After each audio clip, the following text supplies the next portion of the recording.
गुमनामी के अंधेरे में था, पहचान बना दिया। दुनिया के गम से मुझे अनजान बना दिया। उनकी ऐसी कृपा हुई, गुरु ने मुझे एक अच्छा इंसान बना दिया। मैं शालिनी लेके आई हूँ आज हिंदी कथा कहानी में डॉक्टर सर्वपल्ली राधाकृष्णन। आज टीचर्स डे के मौके पे हम जानेंगे उनके बारे में कुछ। भारत के सबसे महान और लोकप्रिय शिक्षक डॉक्टर सर्वपल्ली राधाकृष्णन की जयंती को हर साल हम राष्ट्रीय शिक्षक दिवस के रूप में मनाते हैं। वह स्वतंत्र भारत के पहले उपराष्ट्रपति और दूसरे राष्ट्रपति थे। 5 सितंबर 1888 को भारत के तमिलनाडु शहर में इनका जन्म हुआ था। डॉक्टर सर्वपल्ली राधाकृष्णन भारत के महान शिक्षकों में से एक हैं। इनके पिताजी का नाम सर्वपल्ली रामास्वामी और माताजी का नाम श्रीमती सीता झा था। रामास्वामी एक गरीब ब्राह्मण थे और तिरुताड़ी कस्बे के जमींदार के यहाँ एक साधारण कर्मचारी के समान कार्य करते थे। सर्वपल्ली राधाकृष्णन की जन्मतिथि के दिन 5 सितंबर को शिक्षक दिवस मनाया जाता है। भारत के तत्कालीन राष्ट्रपति डॉक्टर सर्वपल्ली राधाकृष्णन के पास उनके कुछ छात्र आए और उनसे उनके जन्मदिन को शिक्षक दिवस के रूप में मनाने की मांग की। सर्वपल्ली राधाकृष्णन की मंजूरी के बाद 5 सितंबर 1962 से हर साल भारत में शिक्षक दिवस मनाया जा रहा है। उनके बारे में एक और चौंकाने वाला तथ्य यह है कि भारत के राष्ट्रपति बनने के बाद वे एक विनम्र व्यक्ति बने रहे। उन्होंने 10,000 वेतन में से केवल 2500 रुपये हर महीने स्वीकार करते थे। शेष राशि हर महीने प्रधानमंत्री राष्ट्रीय राहत कोष में दान कर देते थे। डॉक्टर सर्वपल्ली राधाकृष्णन भारतीय संस्कृति के ज्ञानी, एक महान शिक्षाविद, महान दार्शनिक, महान वक्ता होने के साथ ही विज्ञानी, हिंदू विचारक भी थे। 20वीं सदी के विद्वानों में उनका नाम सबसे ऊपर है। वे पश्चिमी सभ्यता से अलग हिंदुत्व को देश में फैलाना चाहते थे। राधाकृष्णन जी ने हिंदू धर्म को भारत और पश्चिमी दोनों में फैलाने का प्रयास किया। वे दोनों सभ्यता को मिलाना चाहते थे। उनका मानना था कि शिक्षकों का दिमाग देश में सबसे अच्छा होना चाहिए, क्योंकि देश को बनाने में उन्हीं का सबसे बड़ा योगदान होता है। 17 अप्रैल 1975 को एक लंबी बीमारी के बाद डॉक्टर राधाकृष्णन का निधन हो गया। शिक्षा के क्षेत्र में उनका योगदान हमेशा याद किया जाता है।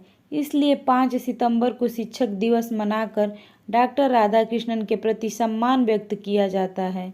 उन्होंने कहा था कि शिक्षक वह नहीं जो छात्र के दिमाग में तथ्यों को जबरन ठूसे, बल्कि वास्तविक शिक्षक तो वह है जो उसे आने वाले कल की चुनौतियों के लिए तैयार करे और हमें तकनीकी ज्ञान के अलावा आत्मा की महानता को प्राप्त करना भी जरूरी है। तो आइए इनके विद्यार्थी जीवन के बारे में जानते हैं।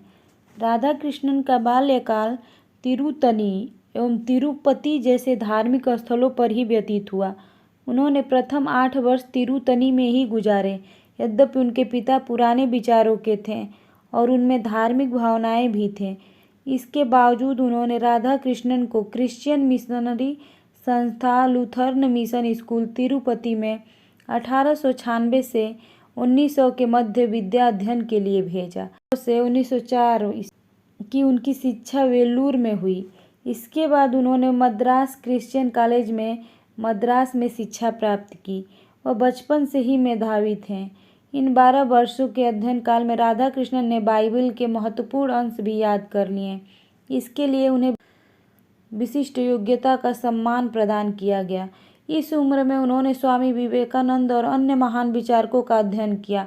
उन्होंने 1902 में मैट्रिक स्तर की परीक्षा उत्तीर्ण की और उन्हें छात्रवृत्ति भी प्राप्त हुई। इसके बाद उन्होंने 1905 में कला संकाय परीक्षा प्रथम श्रेणी में उत्तीर्ण की। उन्होंने मनोविज्ञान, इतिहास और गणित विषय में विशेष योग्यता की। टिप्पणी भी उच्च प्राप्तांकों के कारण मिली। इसके अलावा क्रिश्चियन कॉलेज मद्रास में उन्हें छात्रवृत्ति भी दी। दर्शन शास्त्र में एमए करने के पश्चात 1918 में वे मैसूर महाविद्यालय में दर्शन शास्त्र के सहायक प्राध्यापक नियुक्त हुए। बाद में उसी कॉलेज में वो प्राध्यापक भी रहे। डॉक्टर राधाकृष्णन ने अपने लेखों और भाषणों के माध्यम से विश्व को भारतीय दर्शन शास्त्र से परिचित कराया।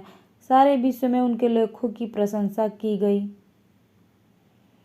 अब उनके दाम्पत्य जीवन के बारे में जानते हैं। उस समय मद्रास के ब्राह्मण परिवारों में कम उम्र में ही विवाह संपन्न हो जाता था और राधाकृष्णन भी उसके अपवाद नहीं रहे। 8 मई 1903 को 14 वर्ष की आयु में ही उनका विवाह शिवा कामू नामक कन्या के साथ संपन्न हुआ। उस समय उनकी पत्नी की आयु मात्र 10 वर्ष की थी, अतः 3 वर्ष बाद ही उनकी पत्नी ने उनके साथ रहना आरंभ किया। यद्यपि उनकी पत्नी शिवा कामू ने परंपरागत रूप से शिक्षा प्राप्त नहीं की थी, लेकिन उनका तेलुगु भाषा पर अच्छा अधिकार था। वह अंग्रेजी भाषा भी लिख पढ़ सकती थी। 1907 में उन्होंने कला स्नातक की उपाधि प्रथम श्रेणी में प्राप्त की और दर्शन शास्त्र में विशिष्ट योग्यता प्राप्त की। 1908 में राधाकृष्णन दंपति को संतान के रूप में पुत्री की प्राप्ति हुई, जिनका नाम उन्होंने सुमित्रा रखा। शादी के 6 वर्ष बाद ही 1909 में उन्होंने कला में स्नातकोत्तर परीक्षा भी उत्तीर्ण कर ली। इनका विषय दर्शन शास्त्र ही रहा। उच्च अध्ययन के दौरान वह अपनी निजी आमदनी के लिए बच्चों को ट्यूशन पढ़ाने का काम भी करते रहे। 1908 में उन्होंने एमए की उपाधि प्राप्त करने के लिए एक शोध लेख भी लिखा। इस समय उनकी आयु मात्र 20 वर्ष की थी। इससे शास्त्रों के प्रति उनकी ज्ञान पिपासा बढ़ी। शीघ्र ही उन्होंने वेदों और उपनिषदों का भी गहन अध्ययन कर लिया। इसके लिए अतिरिक्त उन्होंने हिंदी और संस्कृत भाषा का भी रुचिपूर्वक अध्ययन किया। ये रहा डॉक्टर सर्वपल्ली राधाकृष्णन जी के बारे में। तो टीचर्स डे के मौके पे हम उनके बारे में आज ही जाने हैं कि हम टीचर्स डे क्यों मनाते हैं। डॉक्टर सर्वपल्ली राधाकृष्णन जी के ही जन्मदिन को हम लोग टीचर्स डे मनाते हैं। तो आप लोगों को टीचर्स डे की बहुत बहुत शुभकामनाएं। मेरी वीडियो अच्छी लगी हो तो मेरे वीडियो को लाइक कीजिए, सब्सक्राइब कीजिए और हाँ, कमेंट भी कीजिए कि मैं आप किस के बारे में और जानना चाहते हैं, कौन सी कथा जानना चाहते हैं या फिर कौन सा व्रत त्यौहार जानना चाहते हैं, ज़रूर कमेंट करें। Thanks for watching. मिलते हैं नेक्स्ट वीडियो में।